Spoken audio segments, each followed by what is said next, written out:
Hey everyone, Mechagodzilla 237, and I've finally returned after 2 years to finish my Godzilla 2014 review.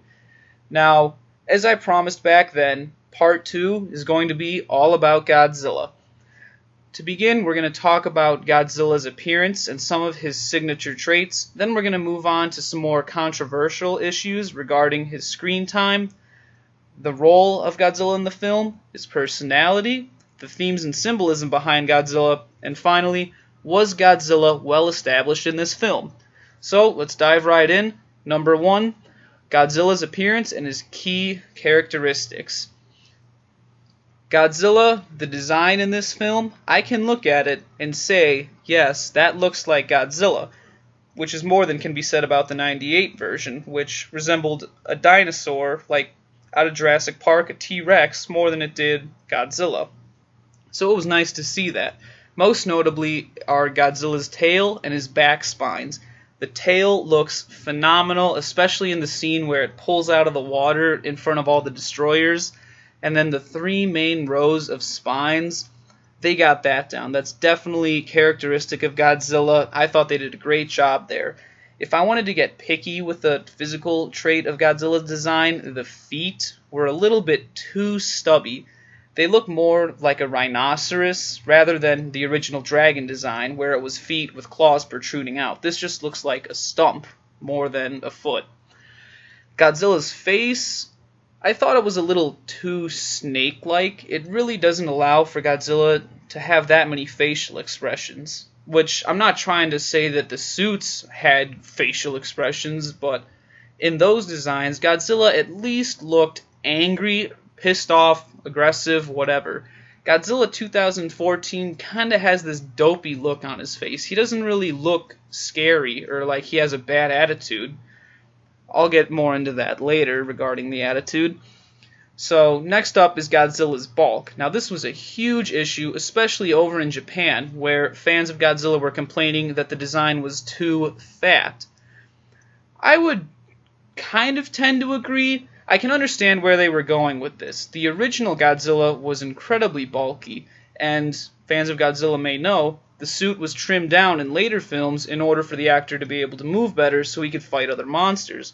So it was nice to see them paying homage to the original by bulking Godzilla back up, but it does not look like muscular bulk. It looks more like he had a bad day at Krispy Kreme donuts, not that he's been hitting the gym. So, yeah, I guess maybe a bit more definition and just not as much chubbiness. I really would have liked to see that. Now, next signature trait of Godzilla, the atomic breath.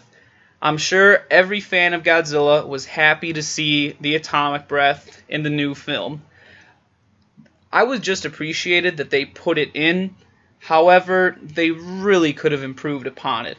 The build-up for when Godzilla first uses his atomic breath is great. You see the spines at the end of his tail glow, then it slowly starts glowing up the tail, up into his back spines, and then Godzilla's revealed out of the shadows with his back fully illuminated, and then this little stream that looks like blue piss comes out of his mouth. I mean, I was disappointed. Sure, I appreciate that they at least put the atomic breath in the film, but couldn't you have made it look threatening? It's just this tiny little stream. What were they going for here? If you look back at the original Godzilla, the atomic breath was mostly gassy. It looked like he was breathing fire as opposed to a ray. In the 90s series, we got more of the heat ray look, and it looked like a concentrated beam, but really didn't look like fire. Throughout most of the Millennium series, we get this happy balance, where it's a beam, and often there's gaseous stuff flying off of it. So it's a happy balance of both. I'm assuming that Godzilla 2014 also tried to go for the balance the Millennium series did, but just really fell flat in doing it. That beam needs to be thickened up, and it really doesn't follow Godzilla's mouth well. The animation on that really could have been a lot better. But it was still nice to see it. Godzilla's roar. Like the atomic breath, it was so relieving that Godzilla's roar was brought back. And not just brought back, but it was given an update. However, I do have a little bit to complain about. I like the update. It sounds like Godzilla. I could hear the sound and think, oh, that's Godzilla. It sounds like they combined Godzilla's roar with that one monster that Anakin fights on Geonosis in Star Wars Episode 2 Attack of the Clones. Very modern, but, still recognizable. The issue I have with that is that Godzilla only roars 5 times in the movie. And I'm not referring to any time he makes noise, I'm referring to the traditional Godzilla roar. The rest of the time he makes noise, we have this strange moaning sound that really is just not fitting with Godzilla. It's like, ooh, ooh, ooh. And I can understand why they put a sound like this in. Most of the time, this appears when Godzilla's getting hit by another monster or shot at by the military. Now, I understand that there needs to be an alternate roar, especially when Godzilla gets hurt, because, that's how he speaks. He has to let us know that he's in pain. Now, I really don't agree with this indefinable moaning sound. I wish they would have taken an approach like some of the older movies, even through the 90s series. Well, even the Millennium series did this. Whenever Godzilla got hurt, we got a higher pitch roar that did not have all the low frequencies in it. It indicated that Godzilla is being hurt, and we could feel his pain. In this, the moaning really doesn't do it. It sounds like he's getting fucked in the ass. But still nice to hear the roar. The next thing I have to talk about is the skin texture. Now, this is something I didn't bring up in part 1 with the Mutos. Their skin looks incredibly fleshy. If you go back and look at any of the old Godzilla monsters, or any of them for that matter, they all either are scaly, have rough skin, have metallic skin, or they're covered in hair, like King Caesar, for example, but even where he doesn't have hair, where you can see his skin, it's rough. They look like monsters.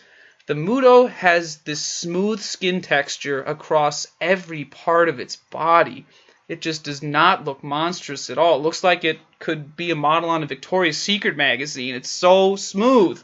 Like, if I felt like I could shoot that thing with a handgun and it would go straight through it. Like, that's definitely not what I wanted to see. Godzilla's texture was a lot better. It looked monstrous.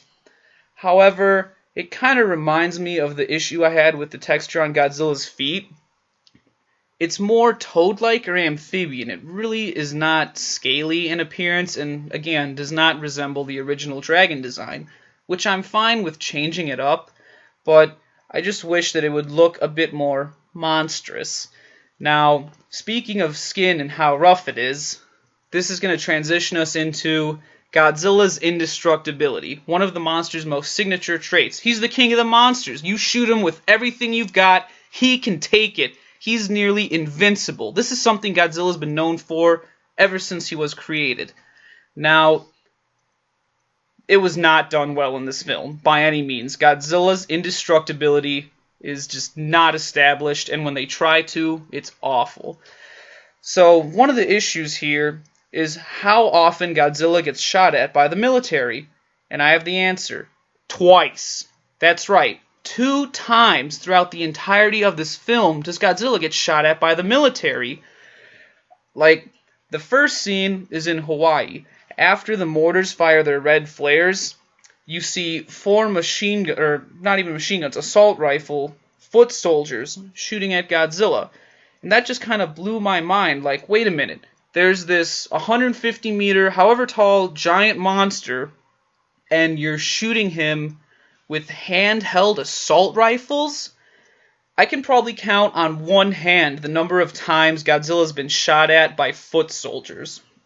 The original Godzilla, when they used machine guns, Godzilla vs. Megaguirus, Bazooka Squadron, I don't know there were any other times. There was Godzilla Final Wars where the mutants fought Ebirah, but that's not Godzilla, and I really can't count that because they're mutants, not humans. So, 2 times off the top of my head. I'm sure there might have been a few more. The Godzilla vs. King Ghidorah scenes where they're going back and it's the Godzillasaurus, that doesn't count because it's the Godzillasaurus, not Godzilla. The other time they shoot at Godzilla is at the Golden Gate Bridge, about 90 minutes or so into the film. We see Godzilla get shot at by some destroyers, a few foot soldiers, and a few tanks. And it was nice to see this, but you didn't really see it. Everyone knows about the cutting away issues, but The issue here was that it just really didn't focus on Godzilla getting hit. Every time we'd see something shot at him, it kind of shifted back over to the bus with the main character's son crossing the bridge. Now, I get a few shots of the destroyers firing at Godzilla, but unfortunately it's a little reminiscent of Godzilla 1998, where the army does more damage to the Golden Gate Bridge than the monster does. And that was a little disappointing, but, you know, those are the only 2 times that Godzilla gets shot at in this film. Now, they try to establish his destructibility further, or indestructibility rather, by saying, back in 1954, we tried to blow him up with nuclear weapons. But then they immediately discredit that by saying he eats nuclear energy, so you tried to kill him by feeding him. Wow, so indestructible. Like, maybe if they were feeding him those Krispy Kreme donuts that made him so fat, I could understand that. But not feeding him what he needs to survive. Like, seriously? So that really didn't work out. And this is my point. That's just 3 times in this whole film where they tried to establish Godzilla's indestructibility. And even worse, at the Golden Gate Bridge, Godzilla is flinching. He's doing those moaning sounds like he's in pain. He gets hurt by the military. I cannot figure out why they decided to do that. Well, I guess it makes sense and it's consistent. They didn't establish his indestructibility in any other part of the film. Why should they start 90 minutes in? So that was really disappointing. You do not get a sense of what Godzilla is able to take. Like, I feel like I could shoot him with an AK-47 and he might die. Like, that's honestly how weak he is and how they portray him in this film. And I really couldn't understand that. Even the comments have been saying, oh, well, they attack Godzilla with everything. The Halo divers, I'm like, well, no, none of them ever shot at Godzilla. Like I said, and you can go back and watch the movie to check this, he only gets shot at those 2 times. One of them's about 52 minutes in, that's the Hawaii scene, and as I said, the Golden Gate Bridge scene is about 91 minutes in. So, only 2 times. There's 2 reasons why I think they did this. Number 1, the military shooting at a giant monster has become cliche. This is something the fan base always rags on about. Giant monsters get shot at all the time by humans and it never does anything, so why do we keep trying? And I can understand that. It's like banging your head on a brick wall. It doesn't make sense. But this is the first movie of a new Godzilla line. You're establishing a new Godzilla that has no connection to anything else. This is the first time we're seeing him. You have to establish his indestructibility. And if you're not going to do it by the military, you have to have some other means to establish it. He even gets hurt by the other giant monsters, which makes sense. That happens in other movies, but most of the time, when he's on screen, he's just whining and stuff. It's not like, he takes the hits, then gets back up and deals them back. Now, the other reason I have for them not putting the military in that much is actually the United States Army is very strict about using its image in film.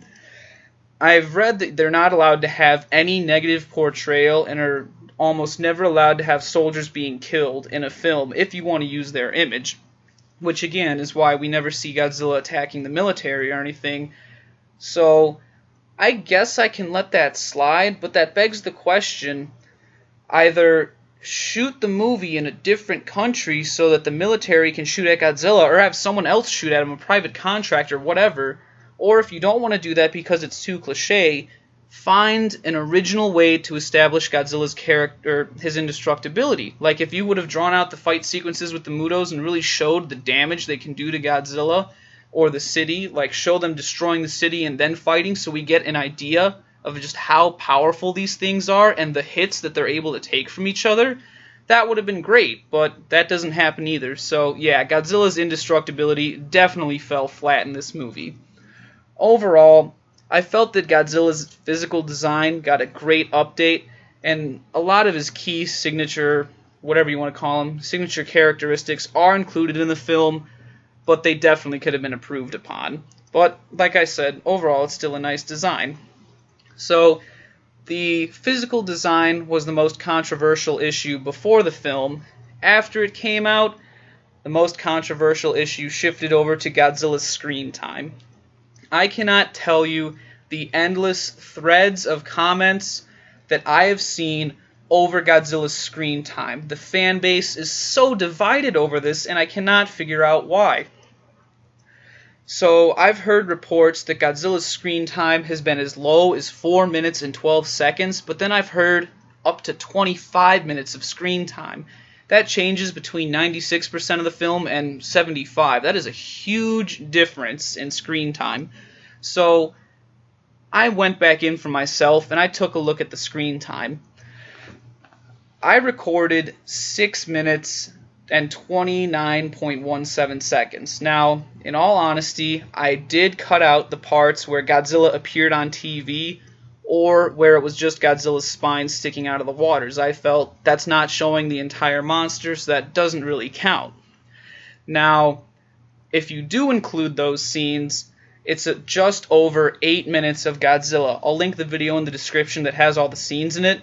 Now, this video is filled with comments where people are like, oh, you didn't include all the scenes because of copyright issues. Well, how do you have access to some scenes but not other? That's not how copyright works. The 8 minutes that are in this is every moment Godzilla is on screen in this film. It doesn't include cutting away to humans. It doesn't include cheating you out of a fight. It's just Godzilla on the screen.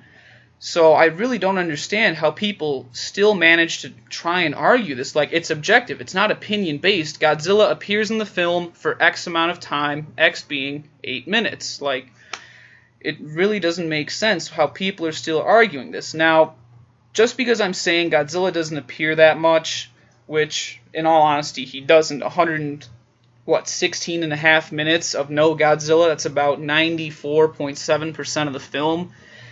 Just because he doesn't appear that much doesn't mean it doesn't work. Like, let's take a look at Invasion of Astro Monster, for example. Godzilla appeared in that film for only 5 minutes and 43 seconds, yet that film's regarded as a classic Godzilla movie and really works. So just because there's little screen time for Godzilla doesn't necessarily mean that it couldn't work. But judging how well they established his indestructibility, it's not really hoping for much. Now, one of the issues I have to talk about with this is that Godzilla seems to be related to Alien or Jaws. People are making the connection of Godzilla to these other monsters, and that's how they're justifying his little screen time, or at least one of the ways I've read. And I can kind of understand that, but monsters like the Alien and Jaws rely on suspense, which this film tries to do, but does a really bad job of it, at least with its disappointing payoff. But those monsters are scary because of the suspense, and not just that, it's created by the enclosed and claustrophobic environments. In Alien, they're out on a spaceship stranded in space. There's nowhere to run. Same thing with Jaws. They're stuck out on a boat in the middle of the ocean. There's nowhere to run, and the monster could get them at any time. That's suspenseful. That's paranoia. That works with those monsters. It does not work with Godzilla. He is 150 meters tall. What's he going to do? Poke his head out from behind a building and go peekaboo? No. Godzilla's scariness comes from his monstrous size and his actions, which I will get into the actions later. But, that really didn't make any sense. Another issue we have to talk about with Godzilla's screen time is how the film treats him with this. A lot of people have tried to justify the low screen time by saying, oh, it's similar to like a Godzilla vs. movie, where the other monster gets more screen time than Godzilla. And I don't think it's a secret. The Mutos get more screen time than Godzilla by about 3 minutes, as they get just over 11 minutes of screen time. Now, I cannot entirely agree to that either. The only films I can think of where the thunder was really stolen away from Godzilla would be 3 movies in a row through the 70s. Godzilla vs. Hedorah, Godzilla vs. Gigan, and Godzilla vs. Megalon, especially that last one. Godzilla vs. Megalon, it felt like Godzilla was just an afterthought. The whole movie is this plot line about aliens versus humans, giant robot with Megalon, and then Godzilla's just kind of an afterthought at the end. And that's really kind of how this movie feels. Like, they finished the design of Godzilla and said, oh, we're done. But I'll save that for later. Like, I really can't understand why they'd be going for those movies in particular, as they're often regarded as some of the worst of the entire franchise, especially Godzilla vs. Gigan. But now,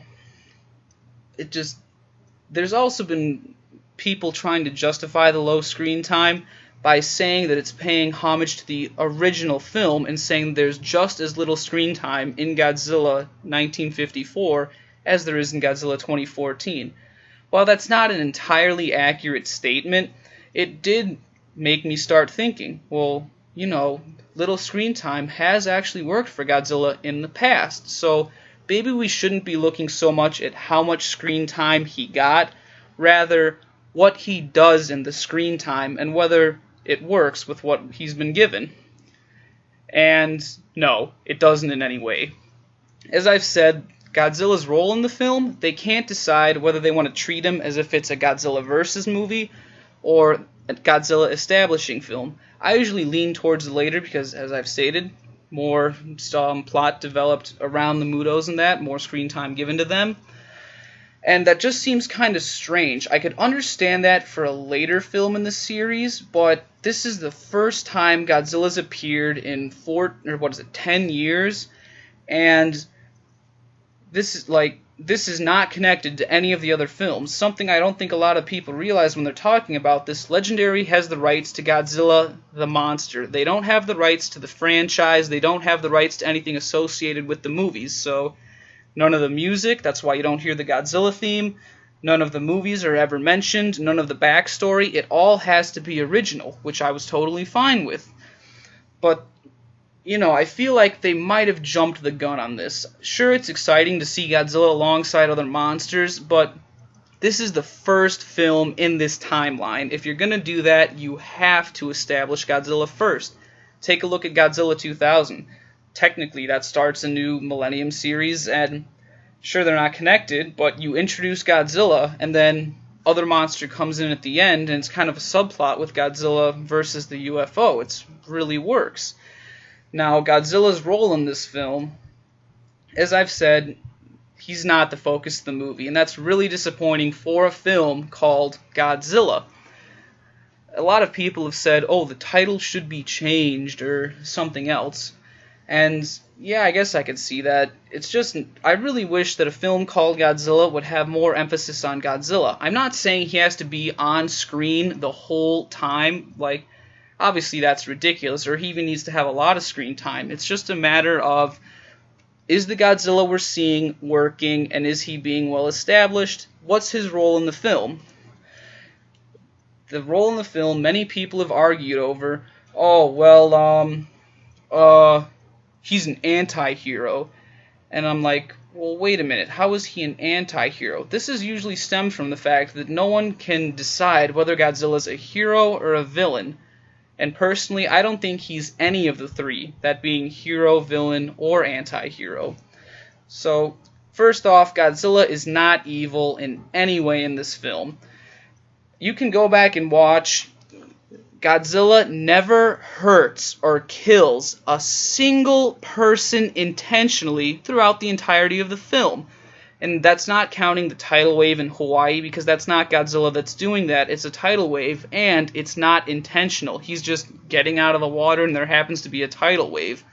That's just bad writing. That's not Godzilla giving or showing any personality.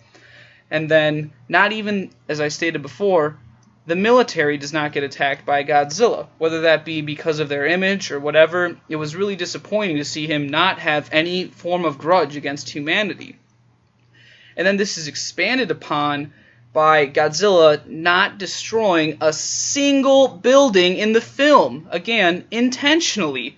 There are 3 points in the film where people have tried to argue that Godzilla destroys buildings, but none of them are intentional. First, the tidal wave sequence, as I mentioned prior in Hawaii. Godzilla's not intentionally doing it. He's not even causing the destruction a tidal wave is. Number 2, the Golden Gate Bridge. The second time Godzilla's being shot at, the Golden Gate Bridge does get damaged by Godzilla. However, he's not intentionally destroying it. He kind of falls into it because he keeps flinching from being shot at by the military. So that was also disappointing. And then the third time is when Godzilla tail slaps the male Muto into that skyscraper. Sure, that's a cool shot. It's a little washed out in the dark, but again, he's not intentionally destroying the building. And it even falls down on him, and guess what? Going back to his indestructibility, it really hurts him. Like, have they ever seen another Godzilla movie? Buildings fall on Godzilla all the time, and he just gets back up. Going back to Godzilla 2000, the UFO does all these supersonic attacks onto Godzilla, and then drops one of the towers on him. He gets back up and blasts it with his atomic breath. Like, he doesn't give a shit. He can take it. He's fucking Godzilla. He's indestructible. Oh, I'm sorry. Godzilla 2014 doesn't have established indestructibility. My bad for confusing the timelines. So, clearly, Godzilla is not evil and just holds no villainous characteristics in this film. So, maybe he's a hero. Now, I can't agree to this either. Godzilla is not given a sense of morality and doesn't do anything heroic. He's about as helpful as the Fantastic Four back in the 2005 film.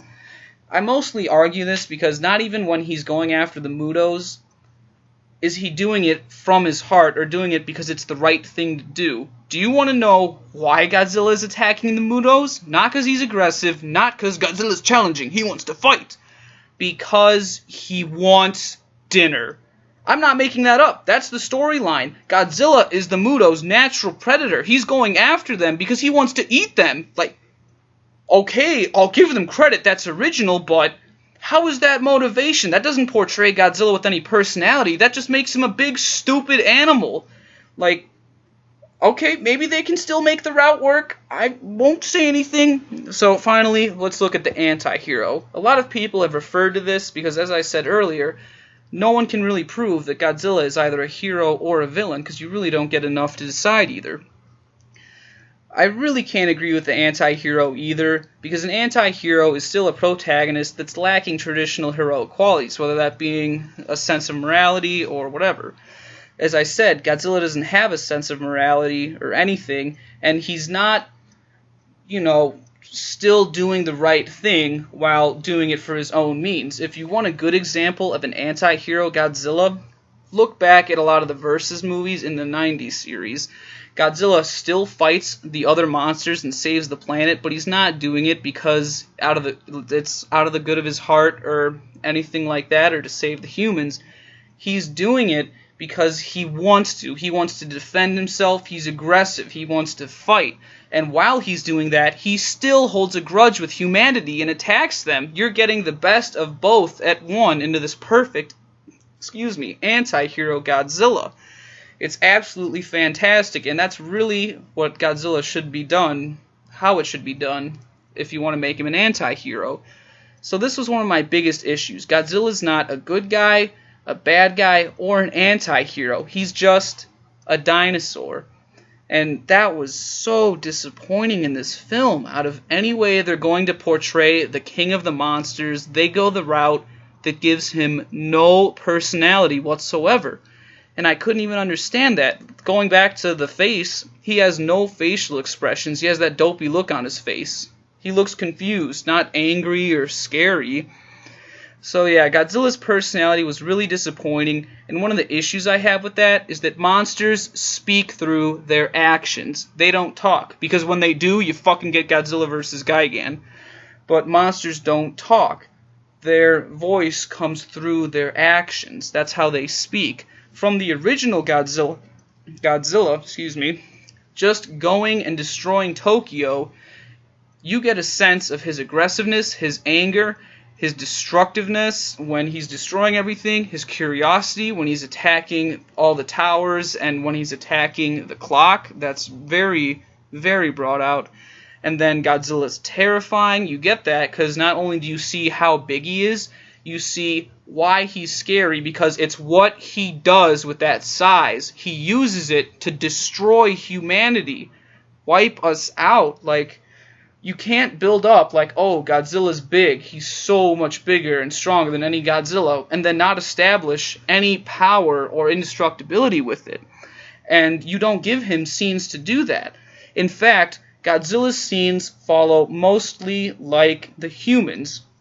He walks around and stuff just happens. that's really disappointing. Aside from the last sequence, the climax, when he fights the Mutos, stuff just happens. Like, it's not like he's intentionally doing anything. It doesn't feel like he's being Godzilla. And that was one of my biggest issues. I don't want to see Godzilla destroying buildings or attacking the military because it's like a cliche idea. That's not why it should be taken out of the film. I want to see that because that's how you establish Godzilla's personality. And just like we were talking about earlier with this, the indestructibility, if you're not going to go the route with the cliches, that being the building and the military, to establish this, you have to find another way to establish it. I can't figure that out. Like, there's no establishment of Godzilla's personality at all. He's just a big, stupid lizard that's chasing his dinner. And that's just really an insulting portrayal of a classic monster. Now, I'm not trying to act like all the old Godzilla movies had great personality, but the original did, and this really is supposed to be like the original in the fact that it takes on a more serious tone, and its sole purpose is to establish Godzilla in a modern context. Now, overall, with this personality thing, the new design looks like Godzilla, but it does not act like Godzilla in any way you'd expect. He's just a big, stupid dinosaur. Now, if Godzilla's character and personality and role in the film are so disappointing, maybe they made up for it with his symbolism. After all, in the original Godzilla film, Godzilla was not only a symbol of nuclear destruction, but was also a symbol of the United States, a monsterized version of the United States from the perspective of a post-World War II Japan. And that can be seen from Godzilla first destroying ships at sea, an enemy they can't even see, then moving closer and closer as they try to destroy him until finally he reaches the homeland, and then ultimately there's the climax where Godzilla starts using his atomic breath on Tokyo, and that's symbolic of the atomic bomb, and the military attacking him shows that there's just nothing man can do to stop nuclear power. It's great, and Godzilla just ties all that symbolism together. Now, Godzilla 2014, alright, let's give it a fair shot here. So, the only symbolism they try to establish around Godzilla, and this is only around Godzilla, so we're not talking about the arrogance of man theme, is that Godzilla is some kind of balance of nature. Wait a minute. Balance of nature, don't fuck with nature. Oh no, they're ripping off Jurassic Park again. I don't understand. Like, oh, it's a dinosaur. We have to take the most cliche theme ever. Don't fuck with nature. Like, what, Godzilla's a symbol for the balance of nature? And you know what? That doesn't even work in the film. Let's take a look at it. So they say, Ken Watanabe's character, Dr. Serizawa, says about 90 or 70 minutes into the film, when he's talking with the general, his whole let them fight thing that we saw in the trailer, he says that Godzilla needs to kill the Mutos to put nature back into balance. This doesn't make any sense at all. If Godzilla killed the Mutos, he'd be left alone without any food source in a nature that he doesn't belong in. So we're left in this human world with this giant lizard. You can't even trust their own symbolism. They discredit their own symbolism in the film. I can't figure out why they would do that. And it just really doesn't make any sense. Like, what? Godzilla? Ugh, fuck. Why would Godzilla need symbolism? Well, that's what makes him scary. You know, you don't necessarily have to put meaning behind him. Like, look at all the cheesy movies through the Showa series. Sure, we all love those movies, and there's not a whole lot of stuff behind it. But in those films, we still see a Godzilla that acts like Godzilla. And that's more than can be said about Godzilla 2014. Even Godzilla from the TriStar version, 98, he destroys more military units than Godzilla 2014. I know it's only like 3 helicopters and 2 jeeps when he roars on the cars, but those 5 vehicles totals to more than Godzilla 2014. I think all 3 monsters combined. Sure, there's the scene where the Muto uses the EMP thing in Hawaii to take out those jet fighters, but I believe that's only 3 jet fighters, so yeah, 3's less than 5, we know how to count. But yeah, that was just really disappointing. Again, fine if the American military doesn't want their image used, but you know what, let's expand upon that. If they don't want their image used or portrayed negatively, why is it all the soldiers do is walk around? Don't you think if you're going to represent our men and women in uniform, they should be fighting for what they believe in, not standing around doing nothing like, duh, what are we going to do? Let's just walk over here. No! Like, it's insulting to our military to have them not shoot at these things. It really is. So I can't understand that whole portrayal. So now, let's move into the final part of the Godzilla's review. Was Godzilla well established in this film? Let's quickly go back and look over all of our main points. Physically, Godzilla has a nice update. I think physically he was well established. Godzilla's size was well established as well. Something I didn't mention earlier. I've talked about the bulk, but I didn't really talk about the cinematography behind making Godzilla look big. So yes, he's a lot taller than other incarnations, but the film crew used a ton of low angles, very reminiscent of the original film, in order to make Godzilla appear larger, and they all look great. There's one memorable shot in particular where after the male Muto sinks the barge and pulls the nuclear missile out of it and comes out of the water, you're looking at it from behind the windshield of a car. It is just one of the coolest shots and really makes you feel like you're there seeing a giant monster. But of course, it cuts away into something you don't care about. So, okay, Godzilla's size was well established. It looks like Godzilla. The screen time was very minuscule, and what we got with the screen time did not look like, did not act like Godzilla at all. In those 8 minutes of screen time, there were 20 seconds where I felt like I was actually seeing Godzilla. And that is the climactic scene where Godzilla uses his atomic breath to blow the head off of the female Muto. Like I said in my Muto review, that's absolutely a fantastic shot. I love it. But people are arguing, oh, well, that shot should be worth seeing 123 minutes of bullshit. And my argument is, no, we shouldn't have to be arguing that point at all.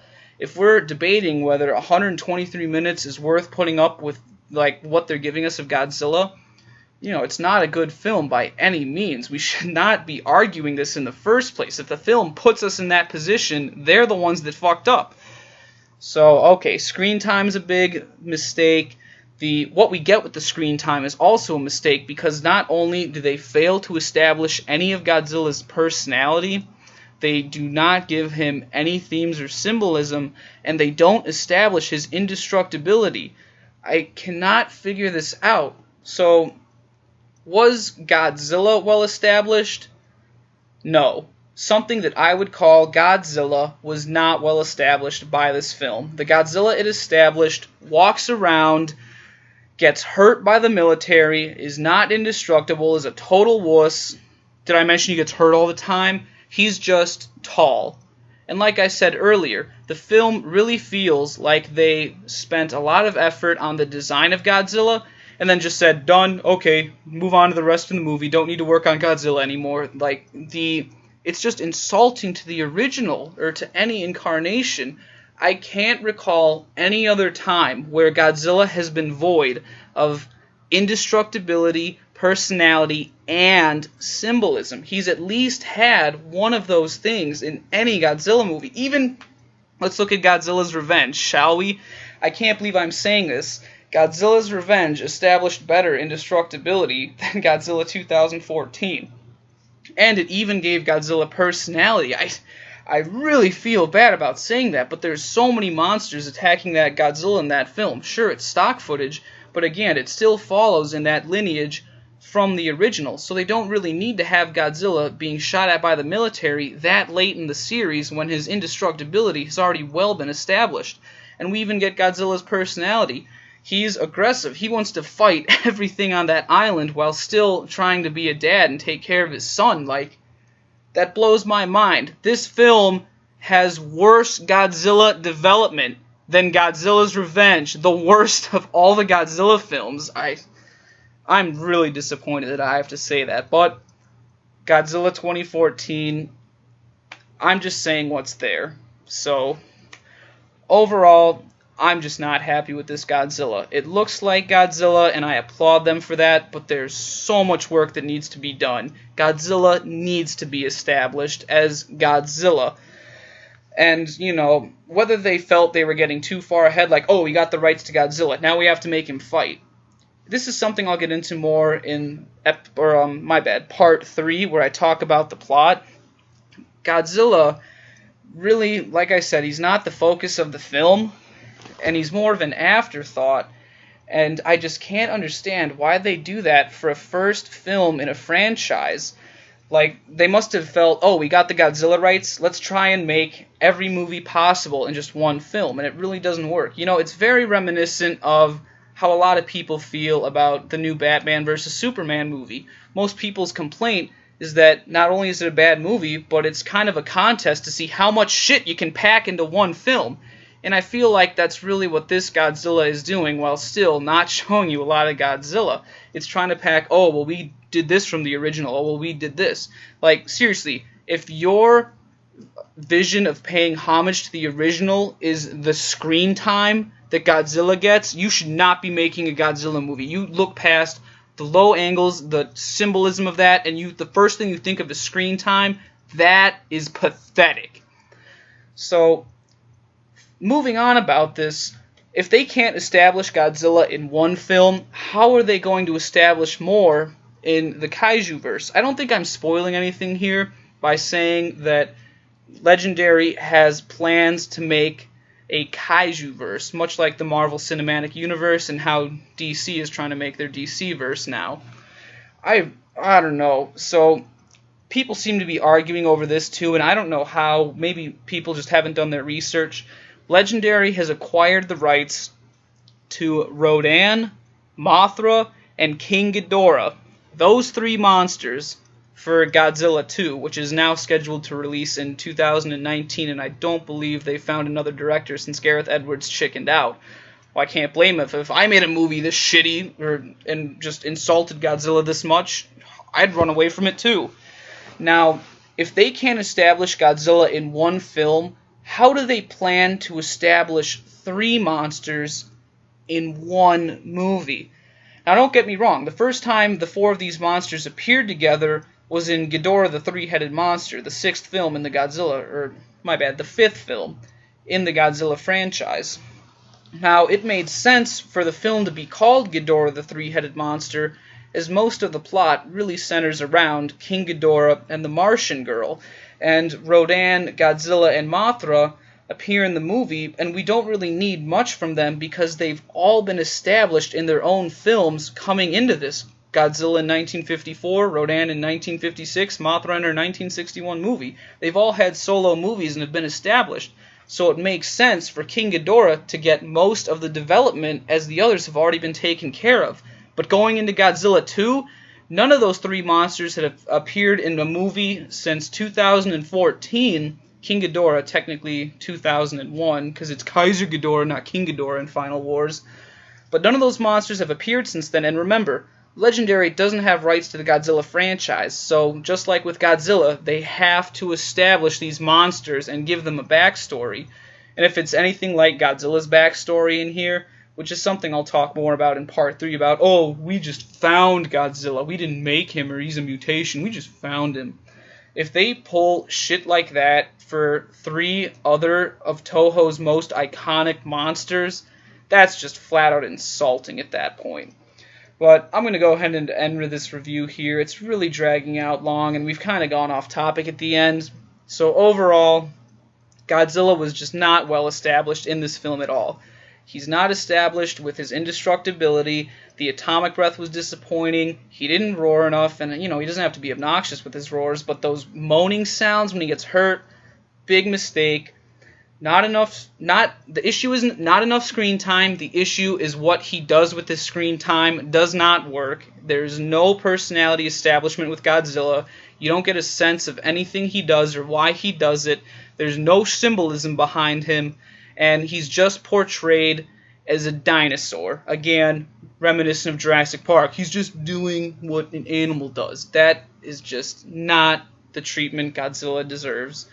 This is Mechagodzilla 237.